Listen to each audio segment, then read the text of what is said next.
I tend to work against my own presentations because I prepare something and then depending on how things go, I skip half of the slides.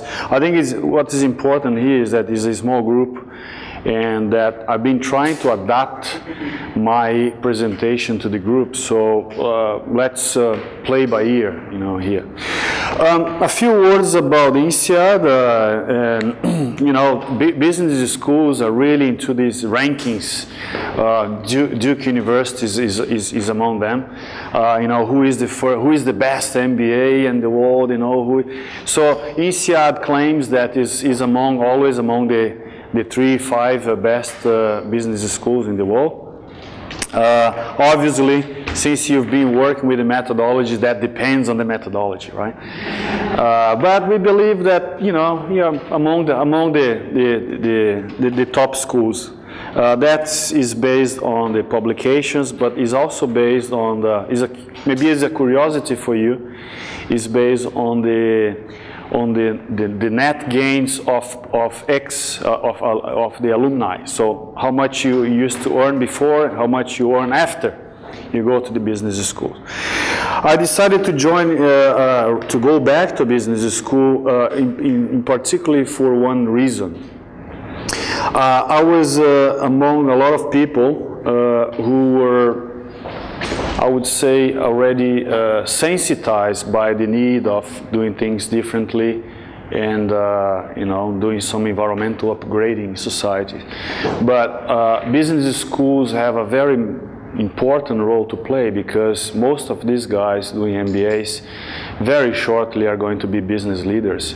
So we have to kind of influence these people. It hasn't been a very easy move. We have the INSEAD, the Social Innovation Center, you can see that. In there we do research on closed-loop supply chains, for instance, humanitarian logistics, sustainability issues in business, ethics, corporate social responsibility, and things like that. So actually, I was listening to the comments and questions from the previous session, and I have some good news and some bad news. I don't know which one is actually comes first, but maybe the good news is that there is. Well, maybe the bad news is bad, you know. The bad news is that it's like when you start doing your PhD, that you think that, oh, I have such a great idea, and I'm going to write about this and that, and then you eventually find that there are 20 books written about. You know. So the bad news maybe for this group is that most of the issues, most of the questions that you raise here have already been researched by a lot of people out there. I would say, I will name just a few, like we have in the Academy of Management, the group called ONE, Organization and Natural Environment Group. So there are a lot of research done in there.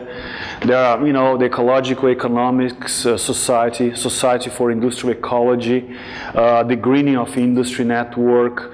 So I think to do justice to these people who have been working in this for a long time, and I think you profit a lot. So the good news is that many of the issues that you are coming, you know, to terms now, that you're realizing, you can actually go back there and do a shortcut, you know.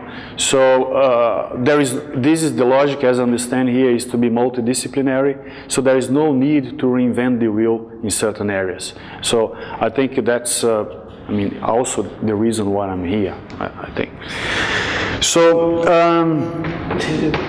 yeah. This is why we invited you.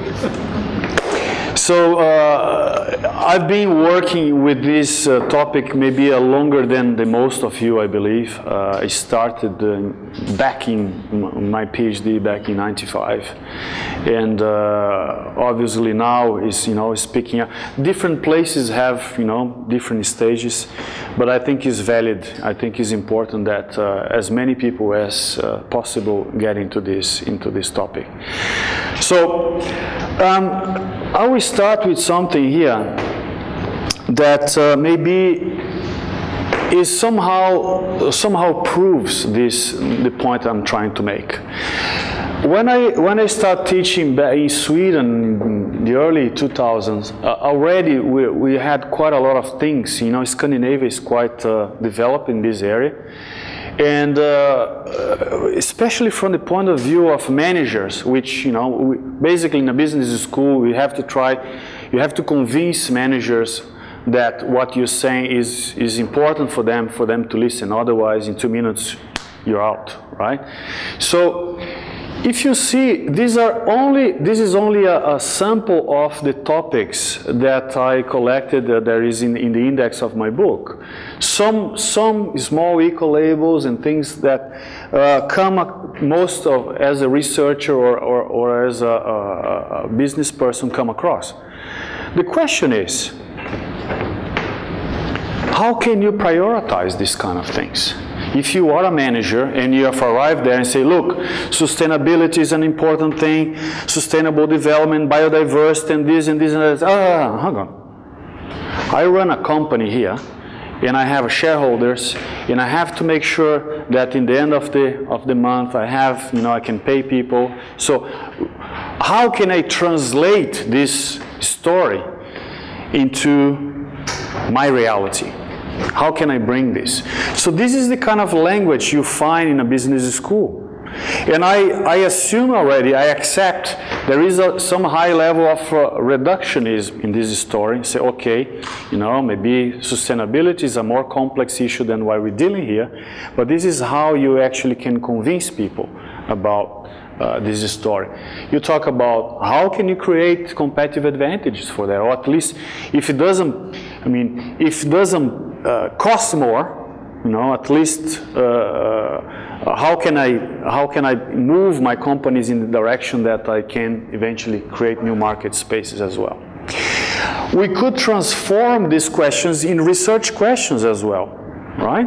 You know, basically, you could ask yourself, you know, what kind of companies succeeded in doing this kind of things.